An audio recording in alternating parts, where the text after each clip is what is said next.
everybody. My name is Eric Gales, and what I hope to accomplish is to get across some of the ideas and some of the things that I'm thinking about when I'm playing, and show you a couple of the techniques that I use. Don't be alarmed. Don't think that your cameras are twisted the wrong way. I am playing upside down and backwards. But the good thing is I have taught a couple of students via Skype, and most of them, predominantly all of them, have been right-handed players.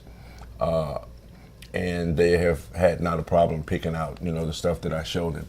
Throughout this, I will do my best to, inform you of what notes that I am playing, the ones that I can name, and, show you by example what it is that I'm doing. Yeah, it may look a little different configuration-wise, but you should be able to pick the notes out, and I'll show you one by one.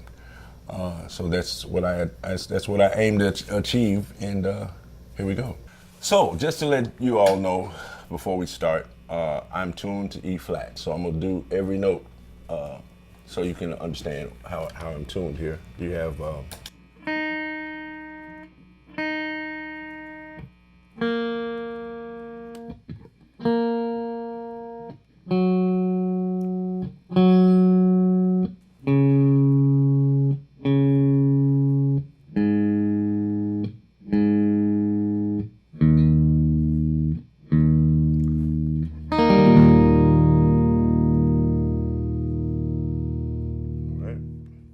Before we get started, I'd like for you guys and girls to download and print the tabs that go along with this instructional DVD. Thank you. The first riff that I'd like to do is I like to call it the step ladder riff, and I'll play it slow and I'll play it at regular speed, and then I'll sort of talk about kind of what a picking approach that I use with it. So you have.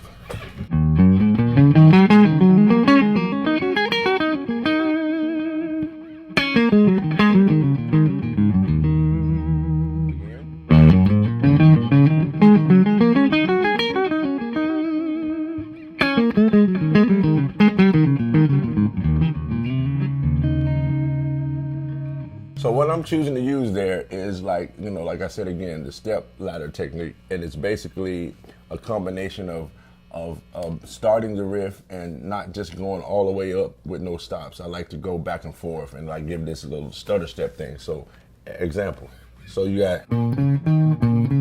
just do it twice. So instead of,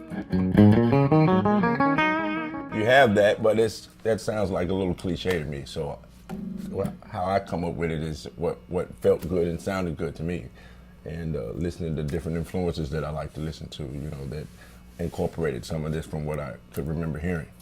And I start on the E, a bottom E, and I wind up going all the way up to the top A, actually the top B. So again, it's.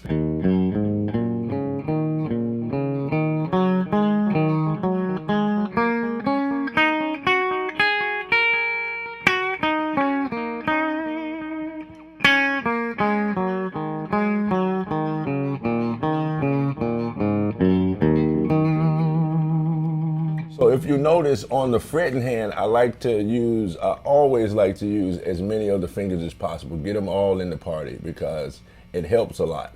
And a lot of times doing riffs, convenience is something that I like to incorporate a lot of. So I'll try to meticulously place my hand in the area of the note that the next note is going to be. So you have, say, coming down. For me, it's very simple, and it's the same for a right-handed player as well. So you coming down, it's just right there.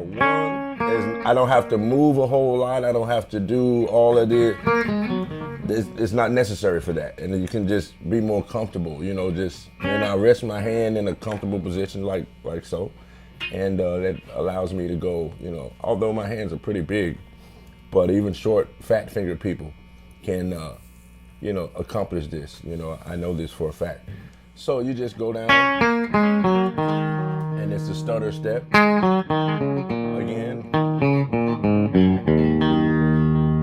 So that's the right hand part of the riff. The left hand part of the riff is in a world of its own, and it's whatever that is more comfortable for you. Picking wise, which I'm using my own.